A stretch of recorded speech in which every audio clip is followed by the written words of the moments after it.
afternoon. We're convening the Senate Transportation Committee on our 3 p.m. agenda here in conference room 224 and online.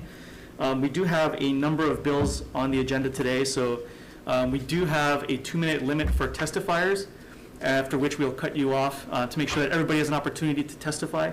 So members will have an opportunity to ask questions thereafter. For the folks who are for the first time joining us online, please know that we have all the written testimony here.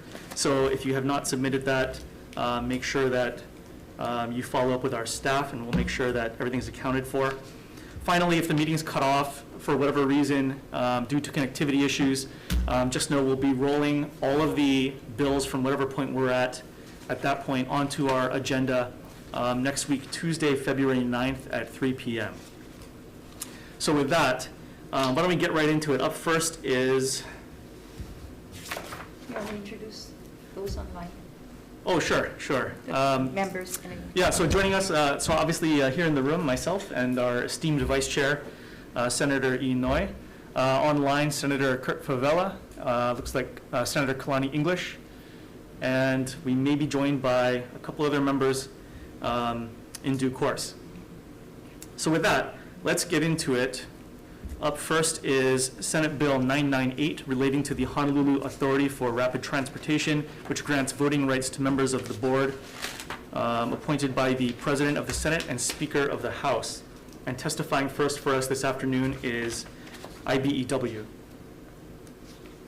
in support. That's all the testimony we have on this measure. Is there, I guess there are no questions. Moving on, next is Senate Bill 649 relating to liability, which provides that the state or a county that repairs and maintains streets of which the ownership or jurisdiction is in dispute shall be immune from liability for personal injuries and property damage, and makes other conforming amendments. And testifying first is the Department of Transportation in support. Good afternoon, Chair Lee, Vice Chair Inouye. My name is George Abseri. I'm the Highways Administrator with the DOT, and I stand by our written testimony in support of Senate Bill 0649. Get a copy of the hearing notice. Thank you very much. Thank you. Up next, we have DLNR. Good afternoon, Chair. Good afternoon. Lee and Vice Chair Inouye and members of the committee. Russell Tsuji for the department. We'll stand on our comments and be available for any questions you may have on those. Thank you. Up next, we have the Hawai'i Association for Justice in opposition. Looks like that's everybody online. Are there any questions?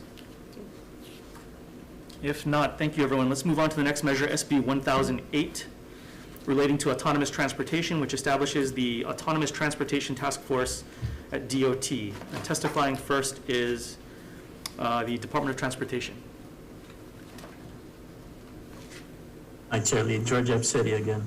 Yeah, we stand by our written testimony in support of Bill 1008. Thank you very much.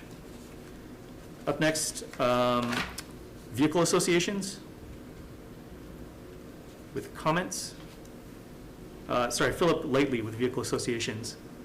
With comments, 350hawaii.org in support, Hawaii EV Association in support, Tesla with comments, and we have supporting testimony from another 5 individuals.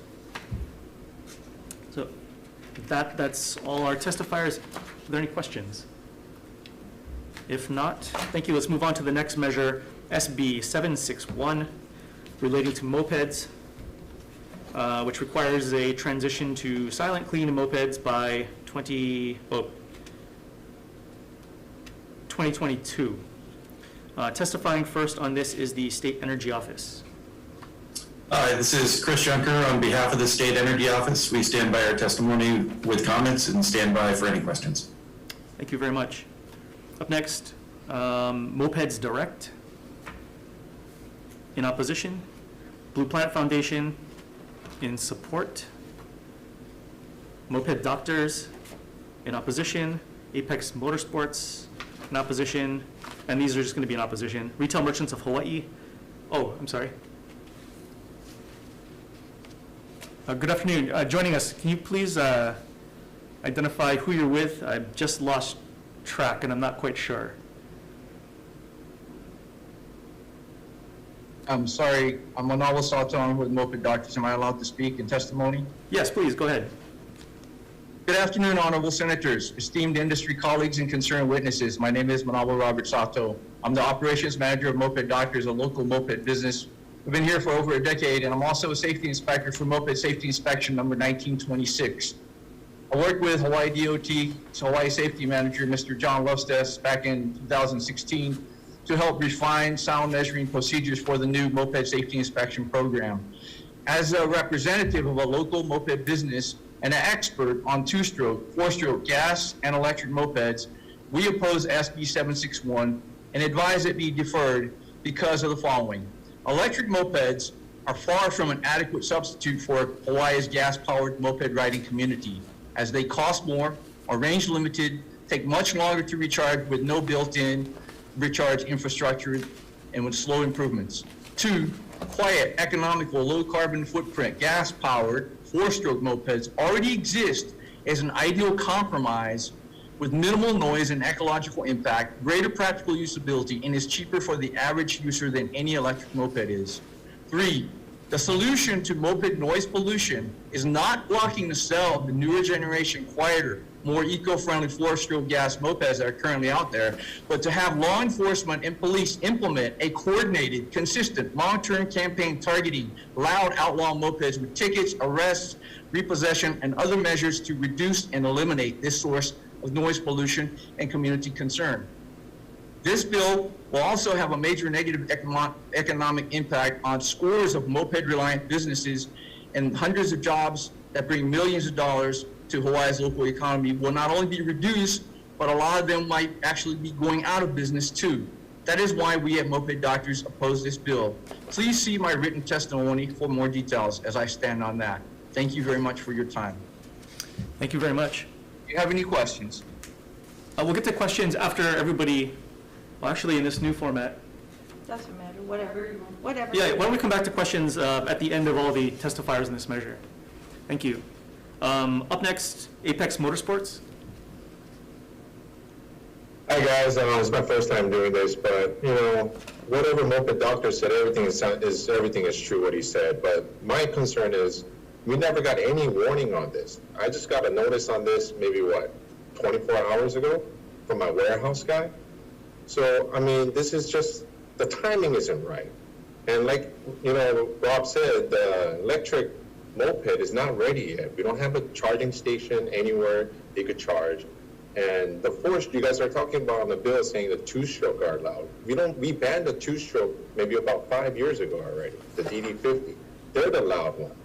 Four-stroke is very quiet. You get about 100 miles per gallon. I mean, I think that's very efficient, And just the timing of this, and with all this pandemic going on, and we're trying to survive as a small business. I've been doing this, for 13 years.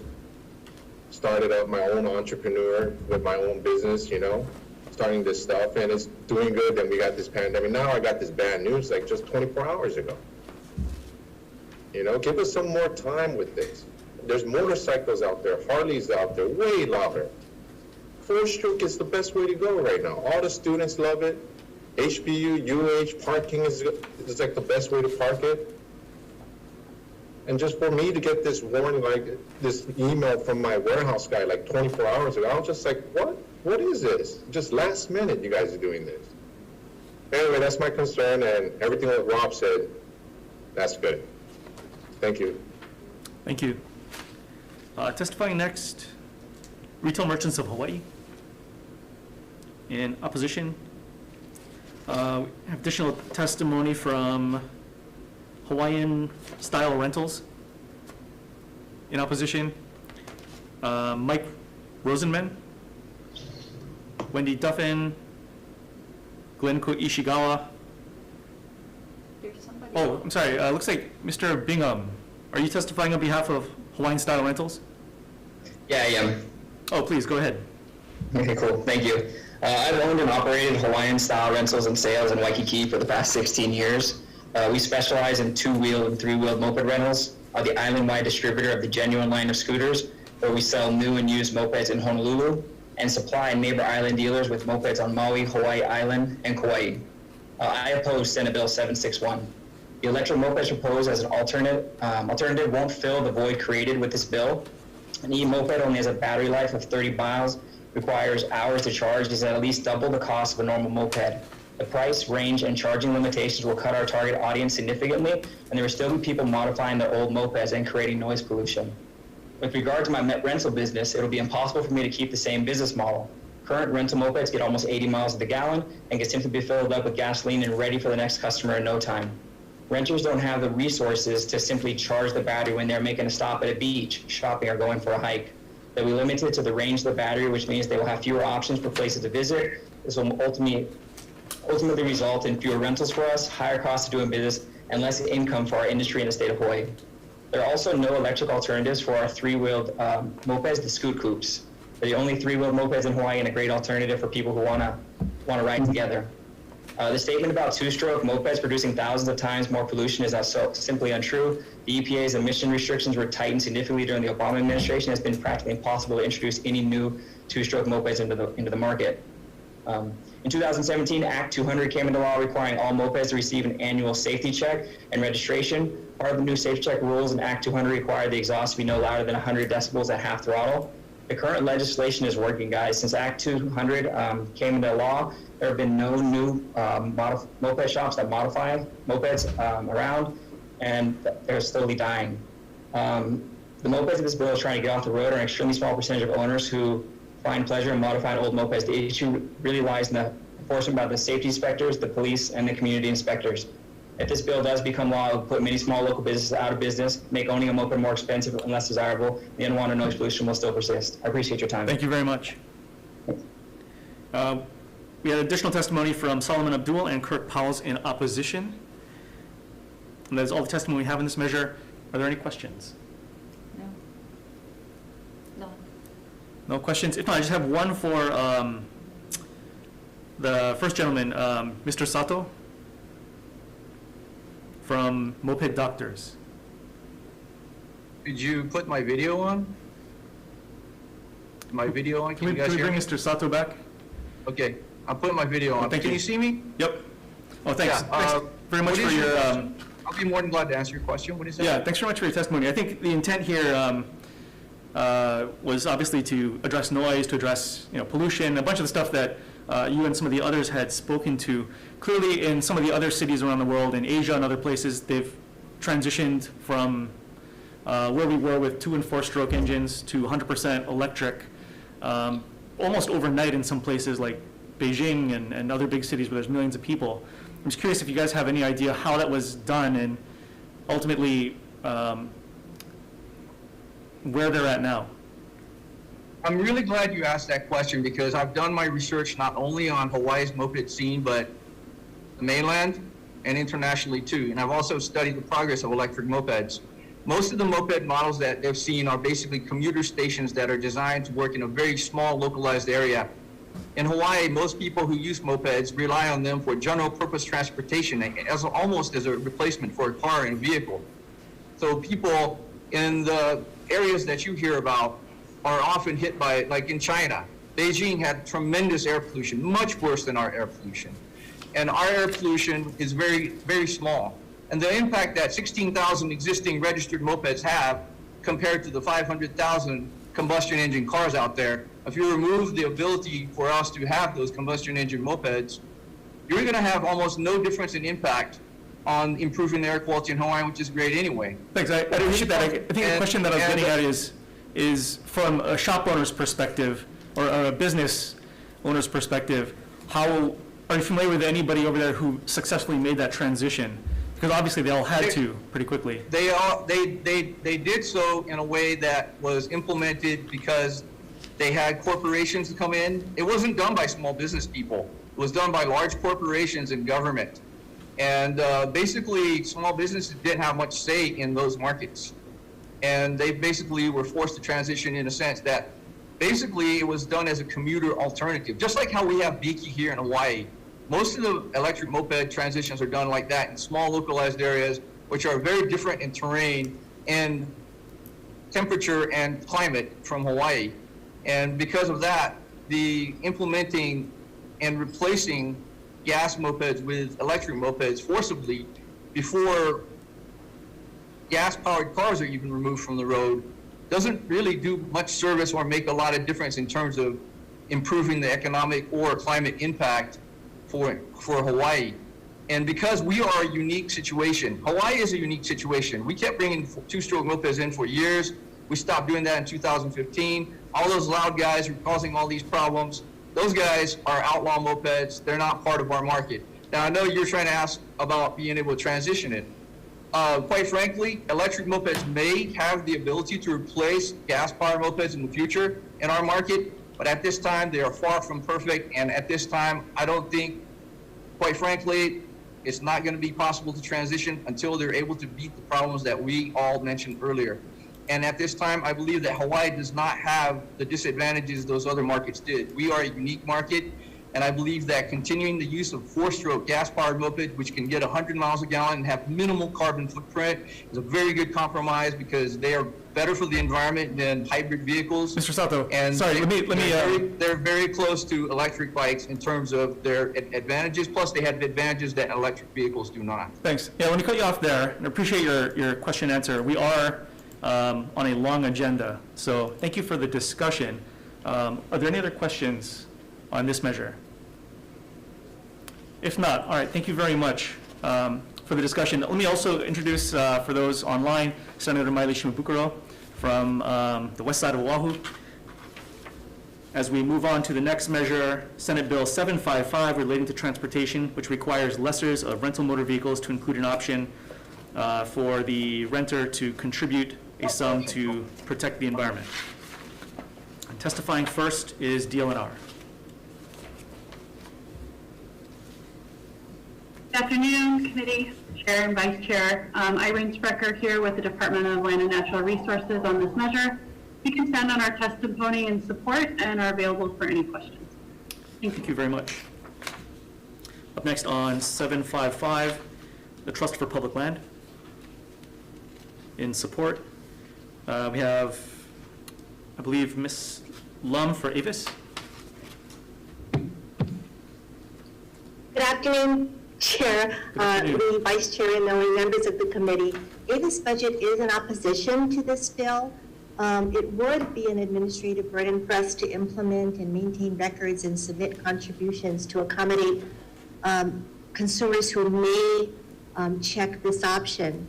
With Hawaii having one of the highest rental car surcharge amounts in the country, there may not be enough consumer interest to make such a contribution, so perhaps there should be a study first or to determine the level of interest. As you can imagine, we're suffering through this pandemic, and for these reasons, we just ask that the committee defer this measure. Thank you. Thank you. Up next, Ms. Ito for Enterprise. Good afternoon, Chair and members of the committee. Mihoko Ito on behalf of Enterprise. Similar to Avis budget, we also oppose this measure. We actually, Enterprise actually already offers a carbon offset voluntary option on its contracts. Given that the state already takes a significant sum on each rental transaction, we would argue that this fee is not necessary and would ultimately just alienate our renters as we are trying to recover from COVID impacts. Thank you. Thank you. That's all the testimony we have. Are there any questions on this one? If not, just real quick, Mihoko, while you're still with us. Yes. Just on that point, there's obviously similar things this was modeled on. This bill's been around for maybe 4 or 5 years, maybe 6 years now. Had forms been updated somewhere throughout that time for, I think, the rental contracts? Is it fair to say? The forms, I think Enterprise has been doing this for some time now, so I don't know if they've been updated, but yeah, initially to implement it, that's what they did, was to implement their rental agreement forms to provide the option, and then collect the sums if people check it. Thanks. And then for the carbon offset, sorry, I forget if it was you or Avis that had mentioned the carbon offset that's collected Yes. currently. That money just goes nationally, but not to Hawaii? And It's to a national organization that I think has 50-state impact. Okay, thank you. Sure. Okay, any further questions? If not, all right, thank you. Let's move on to the next measure. SB 646, relating to taxation, which increases the amount of the rental motor vehicle surcharge tax from $5 to $8 for any county with a resident population of more than 125,000 but less than 195,000. I guess unless the census comes back in a couple months and says we need to change that too. Okay, testifying first on 646 is the Department of Taxation. Good afternoon, Jacob Hurlitz on behalf of the Department of Taxation. I will stand on our written testimony with comments requesting a January 1st, 2022 effective date. I'm available for questions. Thank you. Thank you. Up next, Department of Transportation. Mr. Chair, Department of Transportation stands on its testimony in support of Senate Bill 646. Thank you. Thank you.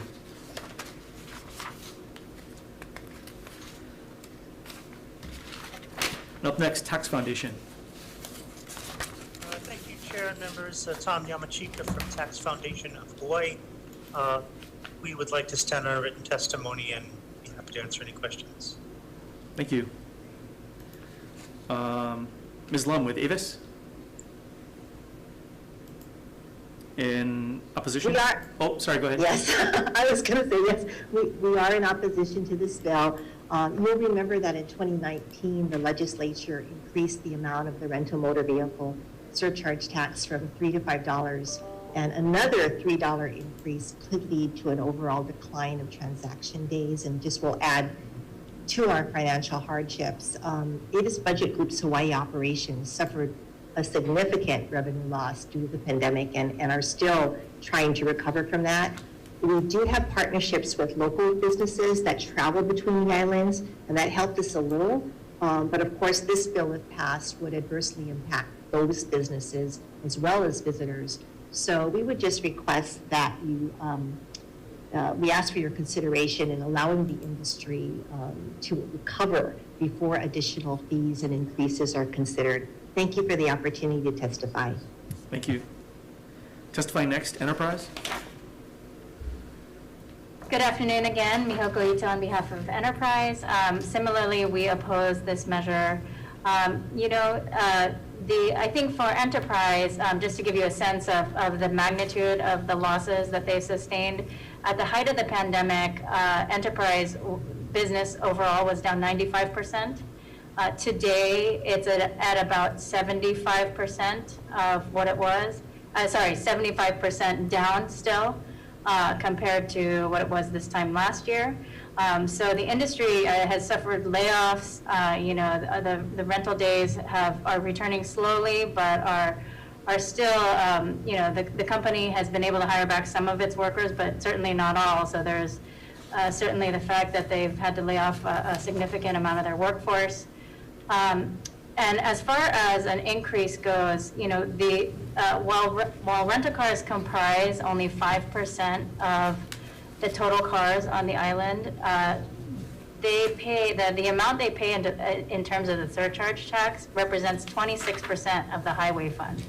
So we believe that rental cars are paying more than their fair share already, and we just ask for your consideration in looking at this bill and allowing the industry to recover before another surcharge increase is contemplated. Thank you.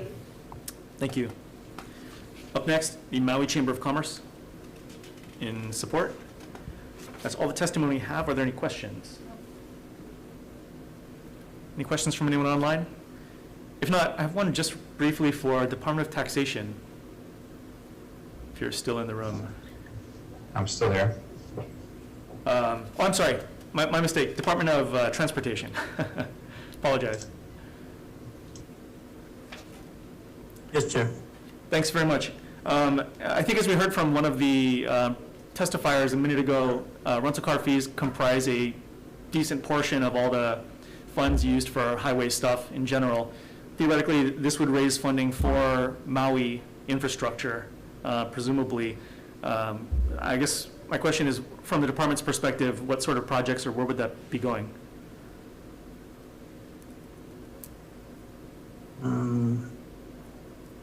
I believe we have some staff with our Motor Vehicle Safety Office on hand here.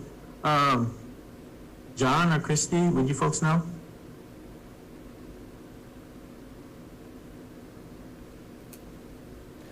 Or maybe if you could get that back to the committee so we can pass it on for future discussion, if you don't have it available immediately.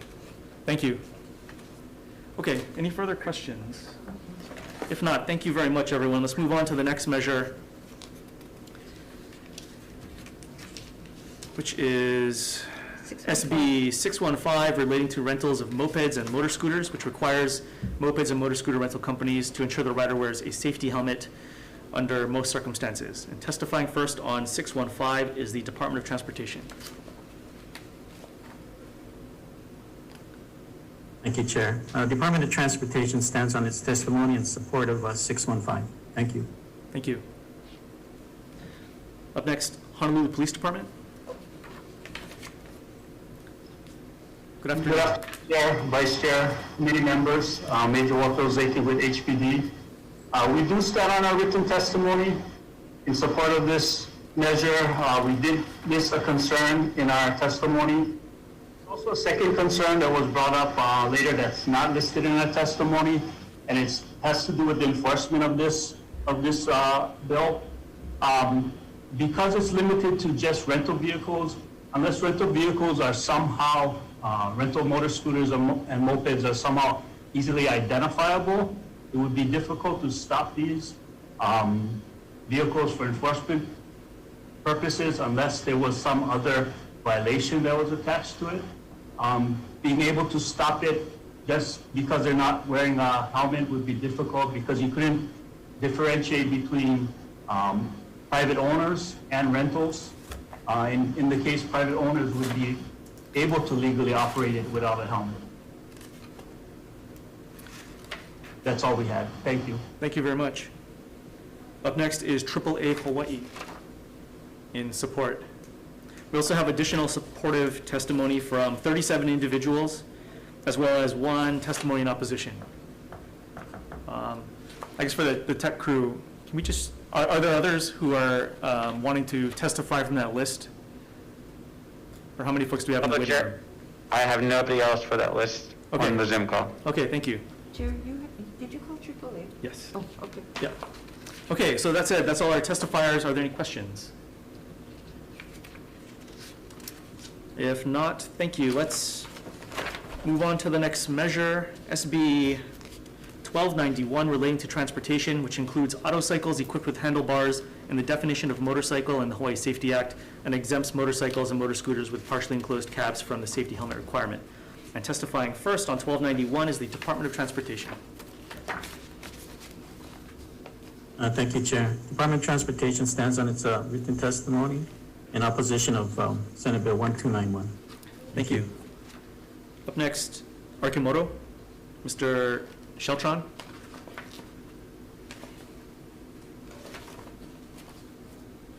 I think you might have to unmute yourself. There you go.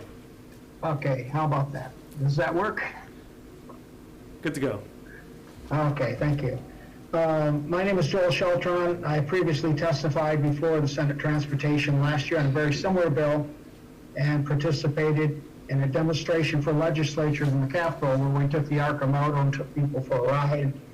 The Arkimoto is an electric three-wheel motor vehicle manufactured in Eugene, Oregon. It helps fulfill the need for sustainable, affordable transportation that is a pleasure to drive. It's front-wheel drive, has a low center of gravity, and provides similar stability found in passenger cars. The Arkimoto safety management system consists of a roll cage roof feeding automotive FMVSS 216A roof crush, to provide the occupants in a rollover, protect the occupants in a rollover accident, seatbelt harness system, meeting automotive FMVSS for seatbelts, and energy absorbing zones to lessen the impact forces in a collision.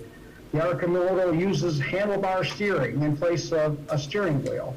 The reason we do that is the handlebar system weighs far less than standard automotive steering options, saving up to 10% or more of the total weight of our vehicle, and provides a quicker response from steering stop to steering stop.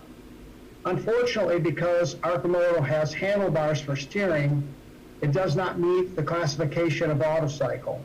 Therefore, operators of our vehicle are currently required to obtain a motorcycle endorsement for operation. Because the Arcimoto handles very similar to front-wheel drive automobiles, and a regular Class D license is all that should be necessary for operation. No balancing, leaning into the curb, shifting, clutching are required as in motorcycles. Unnecessary motorcycle endorsement requirements will reduce rentals and sales of our vehicle. When we did the demo at the Capitol, anybody that had a motorcycle license could drive the vehicle. We only had one person that came down, one staffer that was able to drive the vehicle because the rest didn't have a license. It shows you the problems that So if we could ask you to summarize, your 2 minutes are up. Okay. I will say what this bill will not do, it will not open a loophole for true motorcycles, and it will not eliminate any motor vehicle considered a motorcycle. All right. Thank you. Thank you very much. Testifying next, Brent Gale. Good afternoon.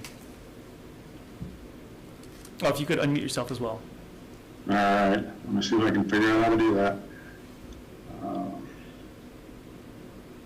You're on. Okay. Thank you.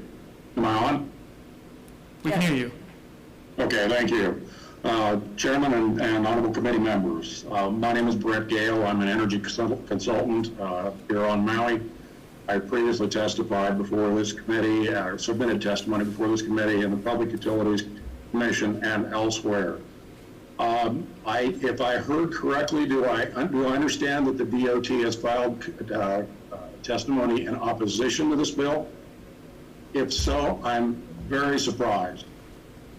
This bill reflects the language that DOT itself suggested last session for SB 2104. Significantly different language than what we originally proposed in SB 2104. This is the DOT's language, and I hope you are aware of that. This bill is extremely important. Right now, as you know, under TRS 286-2 and 286-102, three-wheel vehicles with handlebars require a motorcycle license or a three-wheel endorsement. I myself have a three-wheel endorsement. I took the test. It is not reasonable to expect that tourist visitors will take our driver's license test and give up and have to forfeit their license in order to be able to rent three-wheel vehicles, particularly three-wheeled EV electric vehicles. Electric vehicle technology is changing rapidly, and three-wheeled electric vehicles are moving to handlebars because it can significantly reduce the amount of weight in the electric vehicles. In the case of the Arcimoto vehicle, you've heard Joel testify, the weight reduction in my current vehicle, I have the only one here on Hawai'i at this time, was 600 pounds. It reduced the vehicle from over 1,800 pounds to 1,300 pounds. Reducing weight in EVs, whether it's a two-wheel, three-wheel, four-wheel EV, is absolutely critical for reducing customer range anxiety and cost without negatively impacting safety. We need to do this for our state in order to reduce CO2. We need to encourage EVs, particularly three-wheeled EVs, which are smaller, more compact, will also not only reduce Thank you, Mr. Gale. If you could summarize.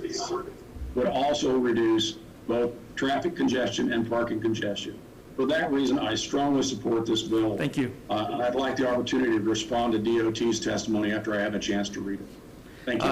If members have questions for you, there'll be further discussion. Absolutely, anytime. Up next is Dean Shimabukuro in support. And that's all the testimony we have. Are there questions? he is correct about the support of DOT. We did their language. Yeah. Good to know. All right, if there are no questions, I have just one for, I guess, DOT. Yes, Chair. Thank you very much. Is that correct that the language from last year's bill is reflected in what's here before us, that DOT at the time supported? Yeah, I would have to check for you. I was not here for that last session, so, but I can definitely look into it and verify. Sure, and then, in the DOT's testimony, they did raise a couple of questions about definitions and some of the miscellaneous technicalities. If we were to correct some of that stuff, generally speaking, do you think there's a path forward with this? And is DOT in the next couple of days, let's say, because we have until Tuesday, I think, before our next hearing, able to work with us to figure out some of that technicality? From what I read, yeah, I believe it's possible, yes. Okay. Okay, thank you very much. Thank you. Okay, any other questions? If not, thank you. Everyone, let's move on to the next bill on the agenda, SB 1007, relating to electric foot scooters, which establishes a framework for the regulation of electric foot scooters by the state and counties, and amends definitions accordingly. And testifying first on 1007 is the Department of Transportation. Thank you, Chair. DOT stands by its written testimony in support of SB 1007. Thank you. Thank you. Up next, DCCA. With comments? Hawaii State Energy Office? Chris Junker for the Hawaii State Energy Office. We stand on our testimony with comments. Thank you. Department of Transportation Services? Good afternoon. Aloha, Chair. Thank you very much. The Department of Transportation Services for the City and County of Honolulu stand on its written testimony in very strong support. Thank you. Thank you. And we're available for questions. Sure. City and County of Honolulu looks like, I can't tell if this is a different department. Nolan Miyazaki. We can come back to that. Yes, she's the Director of Customer Services. Okay. Different department. Okay. In support. Lime? Good afternoon, Chair, Vice Chair, members of the committee. I'm Jonathan Hopkins with Lime. We stand in support of this bill, stand in our comments, and are available for questions. Thank you. And Spin?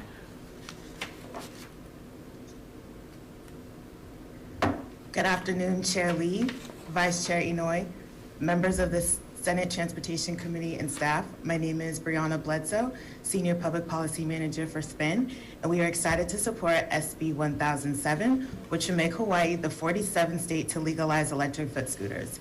We stand on our written testimony, and I also want to note that fees are typically collected solely at the local level, and they do average about $30 per vehicle per year. Though more cities are moving towards charging operators like SPIN a 10 to 15 cent per trip fee.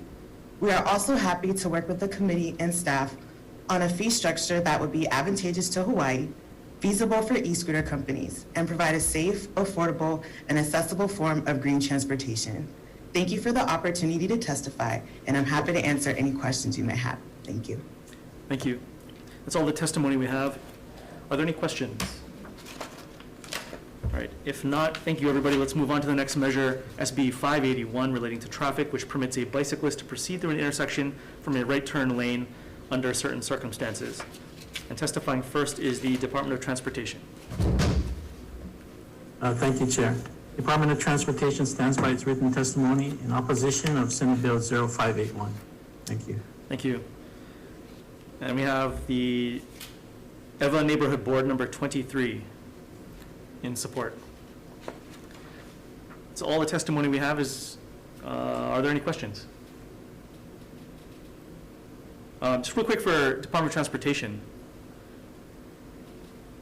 Just reading the testimony from the Neighborhood Board, I believe, they noted that under some other national best practices and standards, it's recommended that people are allowed to turn right if you're on a bike, if there's no other safe way to do it.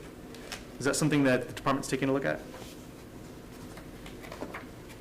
We have Brian Kimura from our traffic branch. Brian, you think you can speak to that?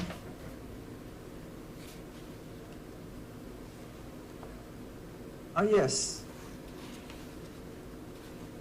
Yeah, go ahead, Brian. Good afternoon.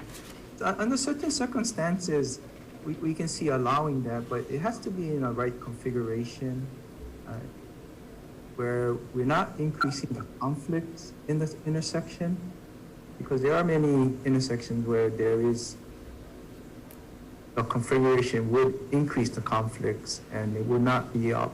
Driver expectations, I guess, wouldn't be seeing the bicycle coming across. So it's just intersection, I mean. On Pecoy and Bertang. So policy aside, I mean, statewide policy aside, you're saying it's subject to the infrastructure that's out there right now? Yes, the configurations. And is this a question, and I haven't gone too deep into this just yet, but is this a question of attrition over time and changing that infrastructure out to provide for safer means of transportation, or does a policy change need to happen at some point to actually encourage that? That is possible. I think we have to look at also balancing the intersection efficiency and the movement of vehicles. We don't want to cause more congestion, because one of the things to get to this configuration would probably be like a no right turn on red from the side streets. Okay, thank you very much. Any further questions? All right, if not, thank you, everyone. Let's move on to the next measure, SB 650, relating to tow truck pricing, which adjusts towing company charges and fees for vehicles left unattended or abandoned. And testifying first on 650 is DCCA. Good afternoon. Good afternoon. I'm Steve Levins, Executive Director of the Office of Consumer Protection. We're opposed to this measure, and I'd like to just briefly amplify my written testimony. It's just not the right time to be imposing additional fees on consumers with respect to tow charges. Obviously, the pandemic has had a devastating effect on Hawaii's economy.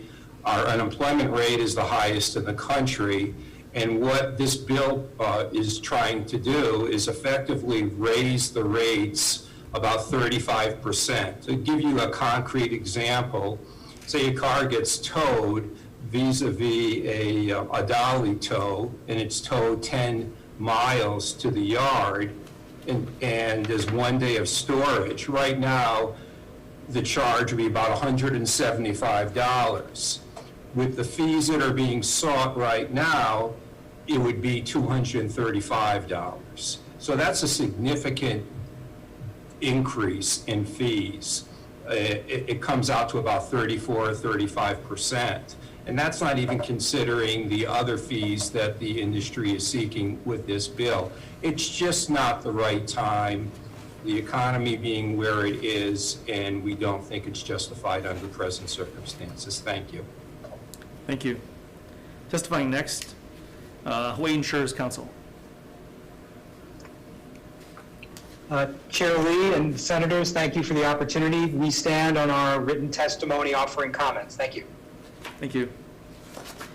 American Property Casualty Insurance Association.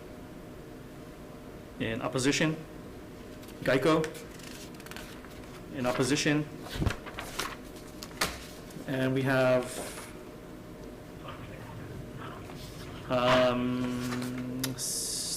4 individuals in support.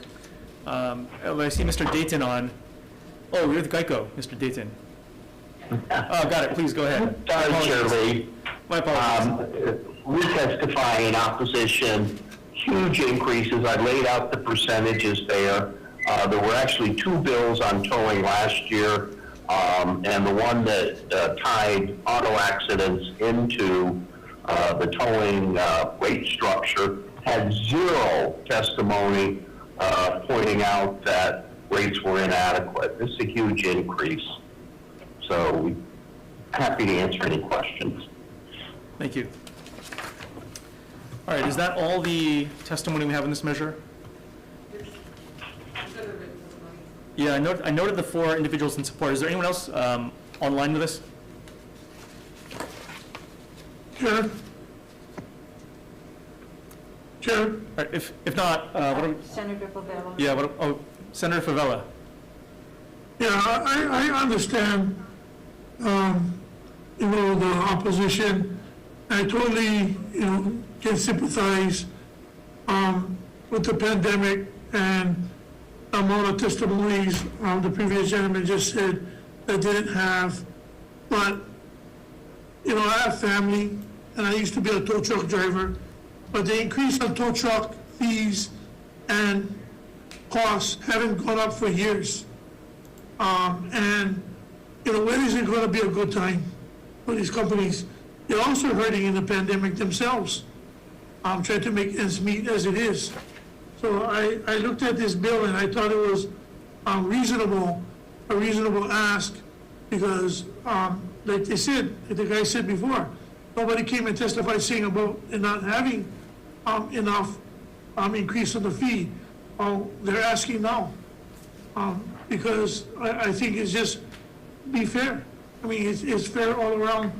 I don't know what the date was, because last session, when we did bring up some of these things and we had people prepared to testify and come out and hear some of these increases, everything got shut down. So I know there is tow truck companies and tow truck drivers out there that would be very appreciative of this measure going forward. But that's my opinion. Thank you, Chair. Thank you. Any questions? Any further questions? If not, all right, thank you, everyone. Let's move on to the next measure. SB 373, relating to motor vehicles, which requires motor vehicle insurers to notify the County Director of Finance of cancellations and non-renewals, and requires transferees to notify the County Director of Finance motor vehicle insurance policy coverage for the transfer vehicles, and increases fines and failure to maintain insurance. And testifying first on 373 is the City and County of Honolulu. In support, Hawai'i Insurers Council, Mr. Onofrieri. Good afternoon again. Good afternoon. Hawai'i Insurers Council is in opposition of this measure, and we stand ready to answer any questions you may have. Thanks. Thank you. Up next, State Farm. Yes, Chair, Vice Chair, members. Rick Sujimura on behalf of State Farm. Like Mr. Onofrieri, we are in opposition to this bill. This bill has recurred over the decades. And part of the problem, without going into all the issues in the testimony that we submitted, part of this problem is there is a grace period for people to pay their insurance. So there's a timing question of if we have a non-renewal or a cancellation and we send a person the notice because they failed to pay, they've got traditionally about 30 days to make that payment. Do we send the notice of cancellation or non-renewal during that 30-day period? And if by chance, the week following the notice, they pay their insurance and now they're insured, what is the county going to do? Do we now have to send another notice to the county to inform them that they have now been renewed? So there's some issues with this, and we would ask that you hold the bill. Thank you. Thank you. Testifying next, Nimick.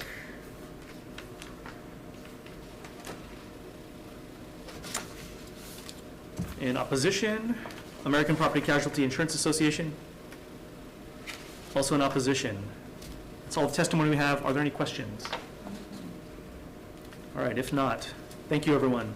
Moving on to the final bill on our agenda, SB 745, relating to motor vehicle insurance, which increases minimum insurance coverage for bodily injury to $30,000 and death and so forth, and removing limits for 2 or more persons in any one accident, increases the minimum insurance coverage requirement for property damage to $50,000. Testifying first on this is the Hawai'i Insurers Council. Thank you, Senator Lee, and thank you again, members of the committee. We stand on our testimony offering comments, the biggest of which is referring to the minimum limits contained in 431 10C 301 as being the real, the important place for minimum limits to reside rather than this section of law. Thank you, and I'm available to answer any questions you may have. Thank you. State Farm. Yes, Chair and members. You've got our testimony. We don't think this bill is appropriate given the economic circumstances facing the public here in Hawaii. The problem with this particular amendments or set of amendments is they've gotten rid of the per accident limit. So this one is going to be really hard to rate. So it might actually increase the premiums just because of that one change. And given that, and the impact it could have on policyholders after they've gotten a rebate because of the lack of driving that they've encountered, we just don't think this is a great economic situation for our policyholders. So we would ask that you hold the bill. Thank you. Testifying next, Nimick. And for those who are gluttons for punishment and watching us out of sheer interest, that stands for the National Association of Mutual Insurance Companies. In opposition? If not, Geico? Mr. Dayton. Yes, Chair, I'd like to point out that if this was passed as written, we couldn't comply. It says it will take effect upon approval. We can't change our rates, and some of this would be new rating completely. It would be new policy contract language. We would have to price it, file it, get approval from the insurance commissioner, implement it, and we couldn't do it. There's a lot of problems with this. I laid it out in the testimony. I'm not going to repeat it, but we urge you to hold this bill. Thank you. Up next, American Property Casualty Insurance Association. In opposition. That's all the testimony we have on our last bill here. Are there any questions? I have a question for Vice Chair. Rick for, is that State Farm? Rick Tsujimura. Yes, Senator. Okay, well, the question I was going to ask, but I think I just wanted to hear clearly, I think you did respond that if there's the additional increases in the coverages, that the insurance as well will be increased. Is that correct? Yes, and Senator, if you take a look at page 2 of our testimony, you'll see what is causing that increase. Because it's currently, we calculate our rates based on a finite amount of potential exposure, per person limit of 20,000 and 40,000 for accident cap. This bill gets rid of both of those. So to Mr. Dayton's comment, we would have to re-rate this entire, we would have to re-rate the entire rates that we have filed. And as Mr. Dayton said, we'd have to go through a whole rate processing situation before I could tell you what the impact is actually going to be. But what I've been hearing from the company is that this is going to increase rates. Can you explain then your comments about it removes the per accident gap? Can you explain? Yeah, right now, in your policy, there is a per person limit of 20,000 and a per accident limit of 40,000. This bill takes both of those amounts out of the bill, so it's infinite. So what happens? So right now, your coverage is premised upon 20,000 per person. Right. And 40,000 per accident. This bill eliminates that, so now you're subject to no cap, which means that your liability is infinite. Okay. So we have to rate you on that infinite liability. Okay. All right. Which means you have to pay. So that's the problem, Senator. Okay, thank you. Thank you, Chair. Sure. Any further questions? If not, thank you, everyone. That's the last bill on our agenda, so we're going to take a quick recess for Good. decision-making. Recess. You made it.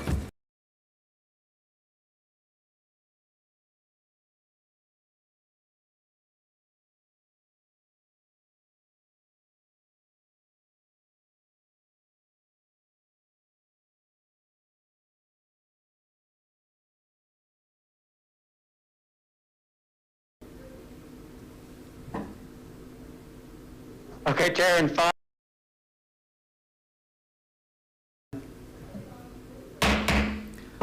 Good afternoon. We're reconvening the Senate Committee on Transportation here in conference room 224 and on Zoom for decision-making on our 3 p.m. agenda. Up first is SB 998 relating to the Honolulu Authority for Rapid Transit Board, which grants voting rights to members appointed by the House and Senate. Recommendation is to move this on to the JDC committee as is. Any questions, concerns? If not, Okay. Chair's recommendation on SB 998 to pass unamended. Chair Lee. Aye. Vice Chair goes aye. Senator English. Aye. Senator Shimabukuro. Aye. Senator Favela. Aye. Measure is adopted, Mr. Chair. thank you. Moving on to the next measure, SB 649 relating to liability, which provides that state or county that repairs or maintains a street or ownership of jurisdiction that's in dispute shall be immune from liability. Did want to move this forward to the Committee on JDC as well. I know they have some issues to be worked out, but to that end, just throwing on a defective date of January 1, 2050, as well as tech amendments. Any questions, comments? Okay. If not, Chair's recommendation on SB 649 is to pass with amendments. Chair Lee. Aye. Vice Chair goes aye. Senator English. Aye. Senator Shimabukuro. Aye. Senator Favela.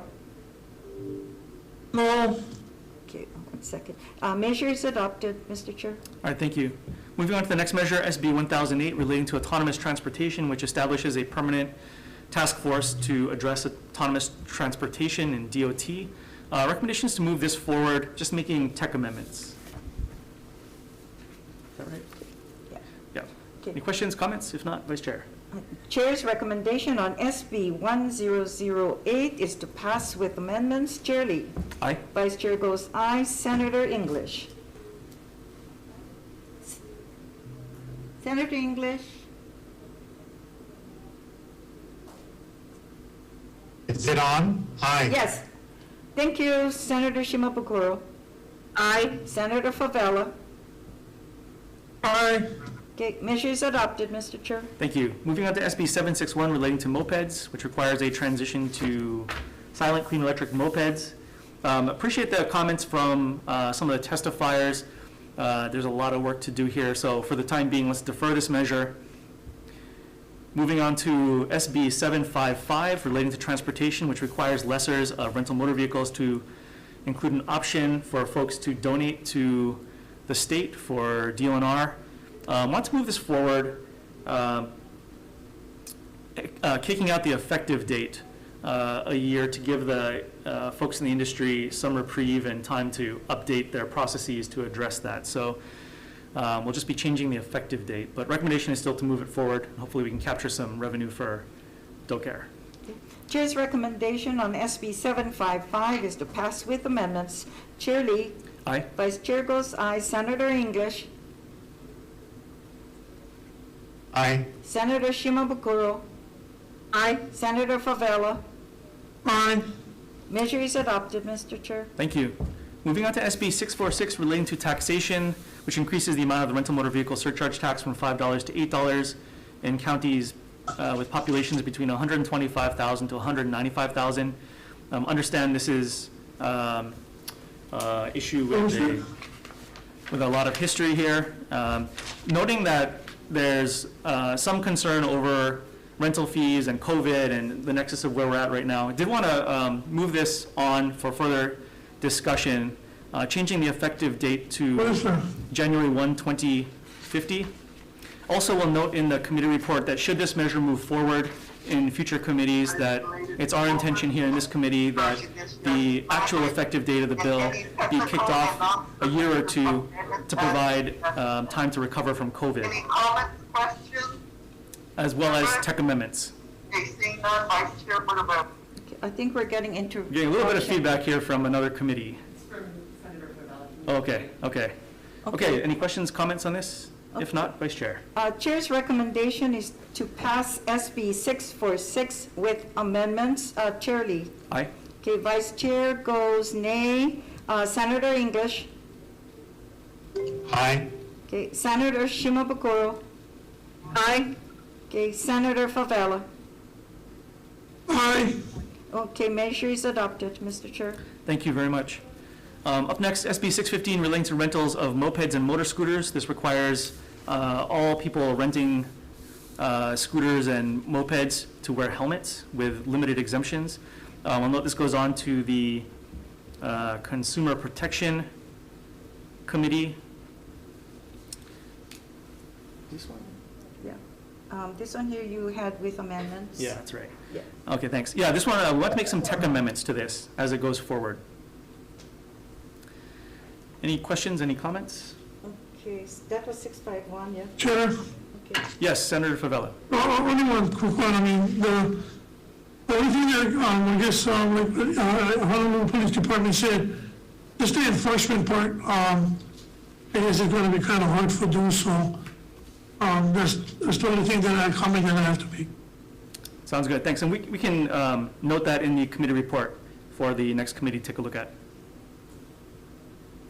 Any other comments? If not, Vice Chair. Okay, Chair's recommendation on SB 615 is to pass with amendments. Chair Lee. Aye.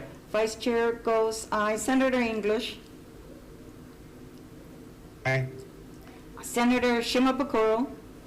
Aye. Senator Favela. Reservations. Okay, a measure is adopted, Mr. Chair. Thank you. Moving on to SB 1291 relating to transportation, which includes autocycles equipped with handlebars and the definition of motorcycle in the Safety Act. We know there's some technical amendments to this that have been raised by some of the testifiers. So we want to take a couple of days to take a look at this and see if we can get everybody on the same page. So we'll defer this measure for decision-making until Tuesday, February 9th at the end of our 3 p.m. agenda. In room. In room 224 and online. Thank you. Up next, SB 1007 relating to electric foot scooters, which establishes a framework for the regulation of electric foot scooters. Similarly, there are a couple issues to work out, so we'd like to take just a day or two to see if we can fix that. So we'll defer this as well to Tuesday, February 9th at the end of our 3 p.m. agenda here in conference room 224 and online. SB 581 relating to traffic, which permits bicyclists to proceed through an intersection from a right turn only lane. Appreciate the intent of the introducer as well as some of the testifiers. We're going to have to do some due diligence on this. So for the moment, why don't we defer this measure and we can work on it over the interim. SB 650 relating to tow truck pricing, which adjusts towing company charges and fees for vehicles left unattended or abandoned. Again, similarly, let's take some time to work on this. So I'm going to defer this to the end of the agenda, Tuesday, February 9th. Here in conference room 224 and on Zoom. SB 373 relating to motor vehicles, which requires motor vehicle insurers to notify the county director of finance of cancellations and non-renewals. I think this, as one of the testifiers I mentioned, has been around for a long time, but with the testimony overwhelmingly opposed, why don't we go ahead and defer this measure and we can work on it in the interim. SB 745 relating to motor vehicle insurance, which increases the minimum insurance coverage requirement for bodily injury from $30,000 to $50,000 for property damage. Similarly, let's defer with testimony in opposition. And that's the end of our agenda. Good So job. thanks a lot, everybody. We are adjourned.